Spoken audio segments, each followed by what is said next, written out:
disculpas, hay algún problema con el archivo. No podía abrirse, pero estábamos haciendo manualmente y bueno, conseguí lograr abrirlo, pero convirtiéndolo en formato PDF, porque como formato PowerPoint no puede abrirse. Así que mil disculpas por esto. Entonces, estábamos viendo justamente este primer parámetro, y es que los cocidios tienen estos dos ciclos, un ciclo sexuado y un ciclo asexuado. Ese ciclo asexuado pasa en lo que conocemos huésped intermediario, ¿de acuerdo? Y en el ciclo sexuado ocurre el huésped definitivo. Todos los ciclos sexuados de los coccidios ocurren en células intestinales. El asexuado pueden ser intestinales o cualquier otro tipo de célula.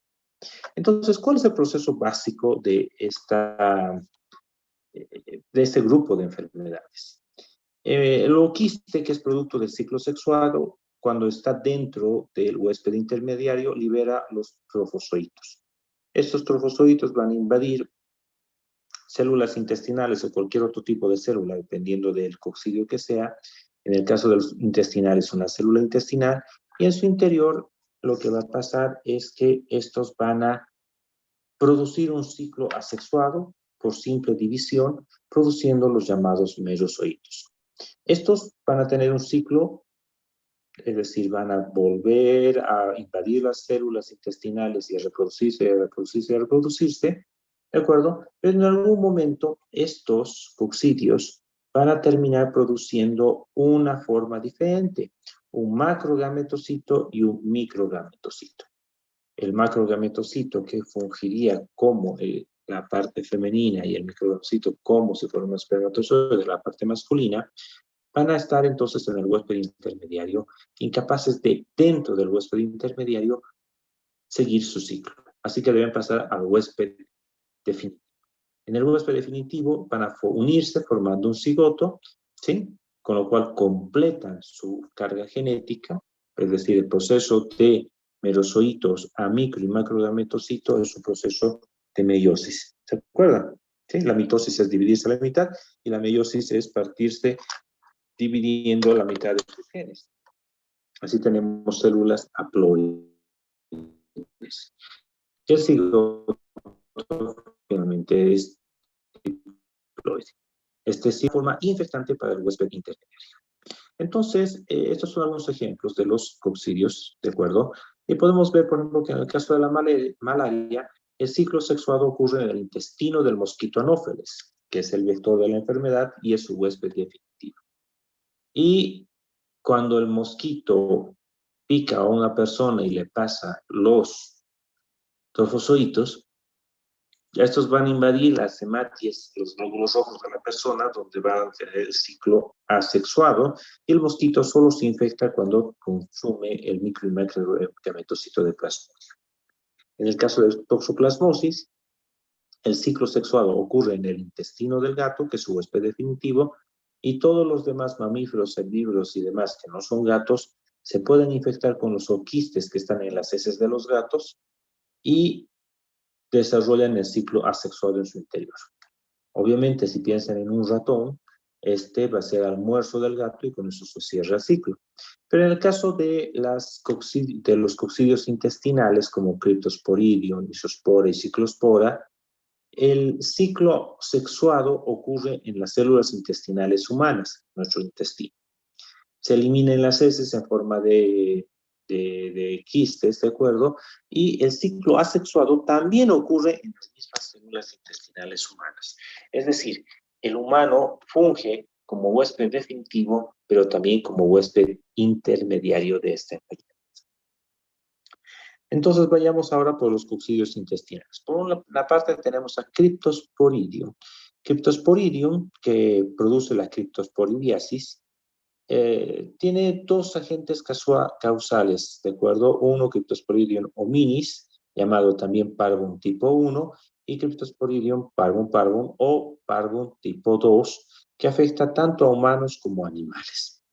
La forma infectante, como hemos visto, es el ooquiste, que se va a eliminar en las heces, así que su sistema de transmisión es similar a llaves, amibas y otros, es decir, a partir de alimentos o aguas contaminadas con estos quistes. ¿De Una vez que se ingiere el quiste, este se reblandece en el nivel del estómago y a nivel del intestino delgado, este eclosiona liberando trofosforitos que invaden las células intestinales del intestino delgado y más o menos en unos 7 días, es decir, una semana después de haber ingerido a estos, van a aumentar en un número suficiente como para que vayan produciendo daño que clínicamente sea evidente, es decir, el inicio de la enfermedad. Por lo tanto, su periodo de incubación es de más o menos una semana. Como habíamos dicho, tanto el ciclo sexuado y asexuado ocurre en el intestino delgado. Hay que diferenciar esta enfermedad en dos contextos diferentes. Uno, en personas que están con su sistema inmune funcionando de manera normal, es decir, son inmunocompetentes. Y otro en el cual la persona está con una inmunodepresión o una disminución de su sistema inmune. En los inmunocompetentes, más o menos un tercio de los pacientes son asintomáticos. Y en los que tienen síntomas, en los otros 2 tercios, la clínica es bastante transitoria, inespecífica y suele pasar sola y de manera espontánea. Se caracteriza principalmente, ¿por qué? Porque hay una dispepsia. ¿Qué es la dispepsia? Esa sensación de una molestia a nivel del estómago, del abdomen, que uno no es capaz de distinguir exactamente qué es, solamente uno siente esa sensación de pesadez, de malestar estomacal. Eso se llama dispepsia, ¿de acuerdo? Y la diarrea suele ser acuosa, con múltiples diarreas en un solo día, ¿sí? Estamos hablando de 6, 7, 8, 9, 10 diarreas sin ningún problema, parecida ya había dicho, pero que muy rápidamente va a pasar a una etapa de autocontrol y va a mejorar y finalmente va a desaparecer. Obviamente en personas como los niños, en los cuales no han tenido contacto previo con este y no tienen inmunidad, van a muy rápidamente tener un cuadro de deshidratación. Imagínense hacer diarrea como agua, ¿de acuerdo? Como afecta al intestino delgado, es común que pueda haber dientería, es decir, también va a producir un síndrome de mala absorción porque está afectado la parte del intestino que realiza la absorción de alimentos y de agua. Como no se pueden absorber, mucho volumen de agua que va a llegar hasta el colon y va a producir diarreas acuosas abundantes. Como afecta también el intestino delgado, los pacientes suelen quejarse de estados de náuseas y de vómitos. Pero la característica principal es de que este cuadro va a pasar en un par de días. Normalmente entre 4 a 7 días el cuadro se autocontrola incluso sin necesidad de tratamiento. ¿Qué pasa en los inmunodeprimidos? Lo mismo que hemos hablado antes, pero en este caso, la mayor parte, si no todos de los pacientes, terminan presentando esta diarrea acuosa. Y lo llamativo es que, en general, cuando un niño presenta diarrea acuosa tan abundante, acude rápidamente a un servicio hospitalario llevado por sus padres, por sus tutores o progenitores, ¿de acuerdo? Pero es raro que un adulto tenga estas diarreas que duren por varios días, semanas, ¿de acuerdo? Entonces, en los adultos que se supone ya tienen un sistema inmune enfrentado a todos estos parásitos y de donde debería suponer que un coccidio pasa como una diarrea transitoria que dura un par de días y luego se autocontrola, en estos pacientes vamos a ver una diarrea crónica. Pero no es como la diarrea crónica por giardia. La diarrea crónica por giardia, si ustedes recuerdan, el paciente empieza a tener cada vez sus diarreas más separadas, cada vez menos líquidas y alternan en estados de normalidad, con momentos de que se le suelta el estómago, va y viene, ¿de acuerdo? En este caso no, tienes a un paciente que parece estar en su primer día de diarrea, pero ya lleva semanas así. Entonces, imaginen a una persona que tiene una diarrea acuosa abundante durante más de 10 días, de 14 días, todos los días entrando al baño entre 6 a 10, hasta 12 veces al día, como si nada. Aún siendo adulto y con la capacidad de hemostasis que tiene un adulto, Obviamente que después de 2 semanas en estas condiciones, vamos a encontrar un paciente deshidratado, incapaz de nutrirse por el síndrome de mala absorción que produce coccidio, así que además estará desnutrido, enflaquecido y adelgazado. Imagínense hacer una dieta en la que técnicamente no come nada por 2 semanas. Claro que están adelgazados, incluso pueden llegar a estado caquético, ¿de acuerdo? Esto es una situación grave, de una diarrea grave. Se ve muy frecuentemente y en especial en personas con VIH-Sida. Después del cuadro pulmonar por tuberculosis, está la neumocitosis a nivel pulmonar, meningitis y la diarrea por coccidios como las más frecuentes con las cuales un paciente con VIH en fase SIDA debuta su inmunodepresión. Por lo tanto, cuando tengo un paciente adulto con una diarrea de más de 2 semanas, como agua, con muchos veces durante el día, que ya está deshidratado y adelgazado, además de diagnosticar la patología que da origen a esa diarrea, en este caso probablemente un coccidio, debo preguntarme por qué un adulto tiene un cuadro que debería autolimitarse. La respuesta es una inmunosupresión, así que la pregunta es ¿cuál de las inmunosupresiones? ¿Es un paciente con VIH? ¿Es un paciente que está bajo quimioterapia por una leucemia o un linfoma? Estamos hablando de un paciente que tiene un uso de medicamentos, ya sea porque lo voy a someter a un trasplante o tiene un rechazo de órgano trasplantado, o está utilizando corticoides altas dosis por enfermedades, qué sé yo, eh, de la suprarrenal, ¿no? Un Cushing, un Addison, etcétera, etcétera. Es decir, empiezo a buscar qué está produciendo la inmunodepresión. En raros casos, mucho menos frecuentemente, estos pacientes inmunodeprimidos, el parásito puede salirse de control y dejar el intestino y invadir técnicamente cualquier órgano de la economía humana, ¿sí? Cualquier órgano. Pero con mucha más frecuencia pasa normalmente a los pulmones, produciendo una neumonía intersticial, puede pasar al hígado y de ahí a la vesícula produciendo colecistitis o incluso una pancreatitis. En cuanto a la isosporidiasis, la isosporidiasis es producida por otro coccidio intestinal llamado Isospora belli. Isospora belli, de acuerdo, también tiene su forma infectante en un ooquiste maduro. En heces frescas, como dice acá, va a salir de forma inmadura.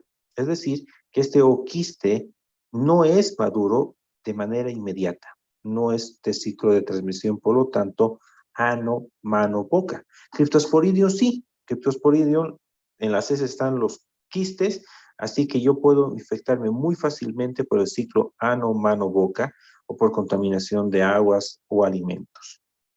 En cambio, isospora no. ¿Qué efecto y qué importancia tiene esto? La importancia es de que si el quiste debe madurar y no hay transmisión ano, mano, boca, significa que la preparación inadecuada de alimentos per se no es directamente el problema, sino es la contaminación de alimentos con heces, a partir casi siempre de agua contaminada, que va a permitir que pase el tiempo suficiente, un par de días, en que el quiste pase de inmaduro a un quiste maduro. Ese quiste inmaduro se llama esporoblasto. Por esta razón, entonces, es menos frecuente que criptosporidio. Y hemos dicho que como todos los coccidios intestinales humanos, va a producir un ciclo de transmisión, un ciclo de vida, donde el humano es el huésped intermediario y el huésped definitivo, y por lo tanto ocurre el ciclo sexuado y asexuado a la vez. La clínica es igual, diferente en inmunocompetentes y en inmunodeficientes. En inmunocompetentes suele pasar asintomática o con leves inespecíficos, entre los cuales debemos añadir esta sensación de malestar general, la dispepsia, náuseas, presencia de gases aumentados por el tránsito de alimento en mayor cantidad del intestino delgado al intestino grueso. Y alguien me dirá, ¿y por qué no hablamos de ese mismo meteorismo, de esa cantidad de gas aumentada como se ve en Giardias y en Cryptosporidium? ¿Por qué en Giardiasis y en Isospora? ¿Y por qué en Cryptosporidium, que también afecta al intestino delgado y que produce un síndrome de mala absorción, no produce tanto gas? La razón es de que en el caso de Cryptosporidium en pacientes inmunodeprimidos pasa tal cantidad de líquido del intestino delgado al grueso que literalmente este funge como si fuera un enema. Entra, lava el intestino grueso y sale casi inmediatamente. Por lo tanto, no da tiempo que las bacterias se aprovechen, aumenten su número y produzcan gas. En cambio, Isospora también produce varios cuadros diarreicos al día, pero da tiempo a que las bacterias puedan nutrirse de estos alimentos que llegan al colon y producir mayor cantidad de metano, lo que produce ese meteorismo. Igual que en Cryptosporidium, se supone que este es un agente que deberíamos poder controlar con mucha facilidad, lo que significa que en un par de días la diarrea va disminuyendo y finalmente cura de manera espontánea. En cambio, en un inmunodeficiente, estas diarreas van a ser muy acuosas, muy profusas y van a tener, igual que en Cryptosporidium, tendencia a cronificarse. Así que como consecuencia van a producir una desnutrición y una deshidratación en un adulto. Esta es la imagen, ¿de acuerdo?, de lo que podemos ver. Y esto es no importante, sino es muy, pero muy importante, ¿de acuerdo? Un copro simple podría permitir detectar Isospora belli, sí, porque es bastante grande, pero no es la mejor manera de identificar, porque recuerden que en heces frescas sale como esporoblasto en forma inmadura. Por lo tanto, en un paciente adulto con diarrea aguda, o mejor dicho, que está crónica, pero que se comporta como si fuera aguda, con mucha agua, y peor aún si es inmunodeficiente, debo pedirle un copro, sí, está muy bien, pero debo pedirle además una tinción de Ciel-Nielsen modificada en heces. ¿Cuál es la modificación? No sé si han visto esto en bacteriología, creo que sí, creo que han visto técnicas de tinciones, ¿verdad? La tinción de Ciel-Nielsen es la que utilizamos para tuberculosis y básicamente es pinto todo de rojo, después lo despinto y luego tiño el fondo de azul, así que si aparece todo lo azul, de acuerdo, va a ser como un campo de contraste, y si veo algo rojo, ese es el parásito, de acuerdo. En este caso, tengo aquí, por ejemplo, Cryptosporidium hominis, de acuerdo, que pueden ver que son como estas burbujitas rojas, ese es el Cryptosporidium, que lo distingo en un fondo azul. Estos son muy pequeños y necesitan de tinción para poder distinguirse porque si no, no se observan bajo el microscopio simple, se confunden con cualquier otro detrito. Así que un copro simple o seriado es incapaz de detectar a este parásito. Isospora, como pueden ver, es como del tamaño de casi 3 Cryptosporidium, el núcleo es el tamaño de un Cryptosporidium, así que puede ser visible incluso sin tinción, pero no es frecuente y los bioquímicos muchas veces en su forma inmadura, que es la que verían en heces, no son capaces de distinguirlo. ¿De acuerdo? ¿Cómo es la forma inmadura? Uy, por cierto, me doy cuenta que no tengo acá. A ver, vamos a ver si podemos dibujar. ¿Sí? La forma inmadura, lo que vamos a distinguir es que va a tener la misma forma, pero va a tener un núcleo en vez de dos, que no está bien delimitado, sino es así como si fuera puntillado, como si estuviese desintegrándose, así como estoy dibujando ahora. ¿De acuerdo? Entonces es una especie de un núcleo grande, pero que esté incompleto, no bien teñido, que no es muy fácil de ver. Es fácil de distinguir si uno tiene ojo entrenado, pero si no, complica. Y sin tinción es técnicamente imposible de distinguir. Y ese es el esporoblasto, ¿de acuerdo? La presencia de esporoblastos me indica que el paciente tiene Isospora belli. Si estas heces se dejan, conservan por un par de horas, van a terminar madurando y van a mostrarme, obviamente, después eh, un quiste de Isospora belli. ¿De acuerdo?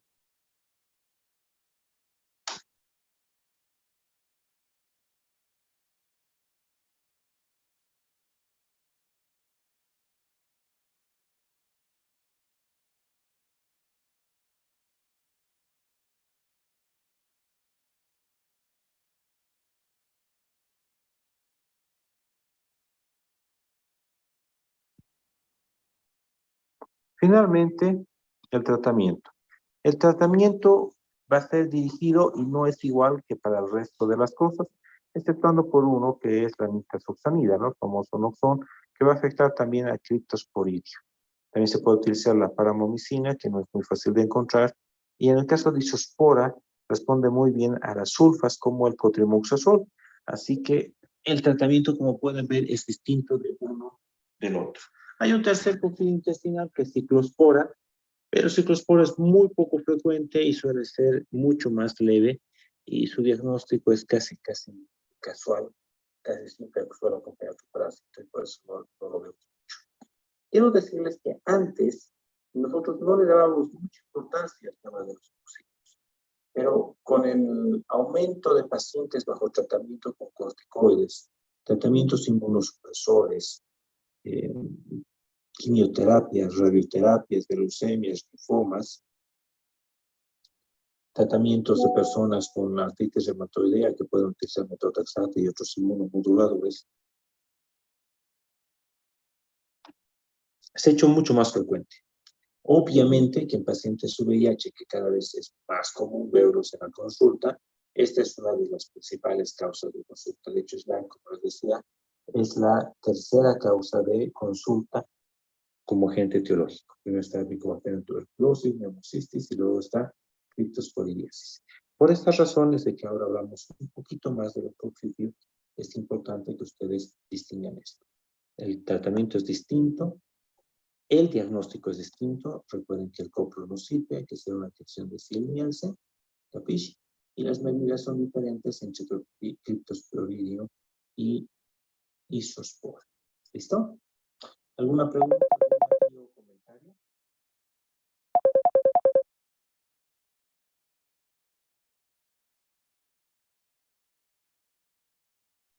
Doctor, Mande. ¿puedes pasarnos las diapositivas? Porque no se ve completo algunas veces la página. Bueno, puedo pasarles, no tengo mayor problema con eso. Sin embargo, quiero decirles algo que cae, no me levanto. Es que toda la información la pueden encontrar en los libros y en los textos, pero sí no tengo problema en pasarles las diapositivas. ¿Listo? La voy a colocar en claro.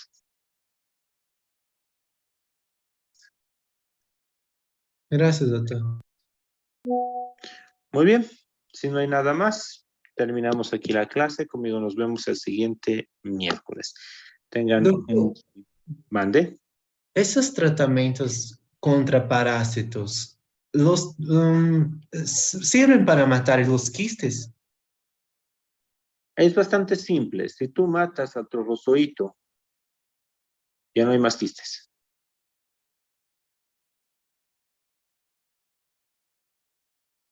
Yeah. ¿De acuerdo? Muy bien. Entonces, nos vemos la siguiente semana conmigo. Pasen una buena Semana Santa, quienes sean creyentes, quienes no, aprovechen para reflexionar, y todos para compartir un buen momento este largo fin de semana que vamos a tener. ¿Listo? Muy bien. Hasta luego. Hasta luego, doctor.